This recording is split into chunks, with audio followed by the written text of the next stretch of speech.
Hello guys সকলোকে স্বাগতম জনাইছো জিএলপি আসাম টেকৰ অইন এটা ভিডিঅ'লৈ। আজি মই আপোনালোকৰ মাজত লৈ আহিছো অসমীয়া সাধাৰণ জ্ঞানৰ 15টা গুৰুত্বপূৰ্ণ প্ৰশ্ন উত্তৰ। বলো গাইস ভিডিঅ'টো আৰম্ভ কৰো।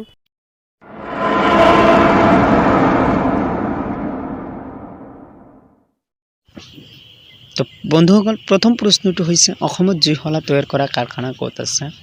তো বন্ধুসকল 10 ছেকেণ্ড সময় দিয়া হৈছে। উত্তৰটো হৈছে ধুবুৰীত। দ্বিতীয় প্ৰশ্নটো হৈছে অসম বিধানসভাৰ মুঠ সদস্যৰ সংখ্যা কিমান?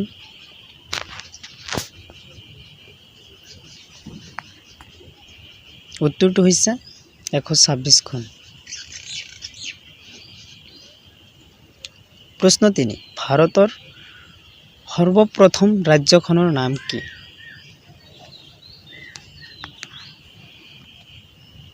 উত্তৰটো হৈছে বিহাৰ। প্ৰশ্ন 4 মানুহৰ পাছত আটাইতকৈ বুদ্ধিমান জীৱ কি?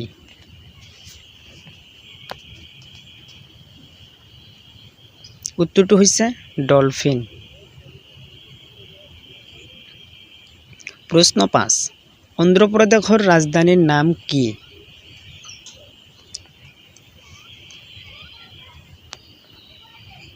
উত্তৰটো হৈছে অমৰাৱতী।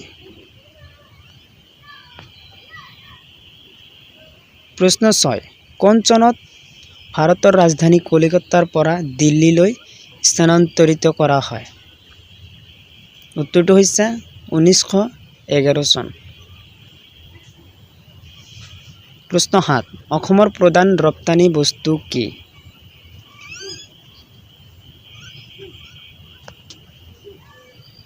উত্তৰটো হৈছে চাহপাত। প্ৰশ্ন 8 আহোমৰ প্ৰথম ৰজা কোন আছিল?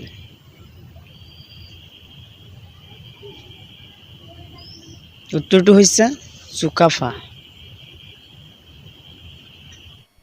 প্ৰশ্ন 9 অসমৰ প্ৰথম কলেজখনৰ নাম কি? উত্তৰ হৈছে কটন কলেজ। প্ৰশ্ন 10 মনিৰাম দেৱানক কিমান চনত ফাঁচি দিয়া হৈছিল?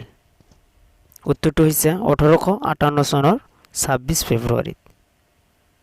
প্ৰশ্ন 11 ভাৰতৰ প্ৰথমগৰাকী প্ৰধানমন্ত্ৰী কোন আছিল? উত্তৰটো হৈছে পণ্ডিত জৱাহৰলাল নেহৰু। প্ৰশ্ন 12 ভাৰতৰ ৰাষ্ট্ৰীয় খেল কি? উত্তৰটো হৈছে হকী খেল। প্ৰশ্ন 13 মানুহৰ শৰীৰত কিমানটা হাড় আছে? উত্তৰটো হৈছে 206টা হাড় আছে।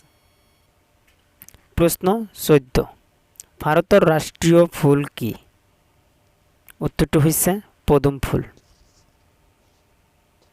প্ৰশ্ন 15 শিক্ষক দিৱস কোন তাৰিখে পালন কৰা হয়? এই প্ৰশ্নটো কৈ দিয়া নহ'ব, শুদ্ধ উত্তৰটো আপোনালোকে কমেণ্টত জনাই দিব। কোনে কোনে শুদ্ধ উত্তৰ দিছে নেক্সট ভিডিঅ'ত শুদ্ধ উত্তৰ দিওঁতাসকলৰ নাম ঘোষণা কৰিম। আজি ইমানেই।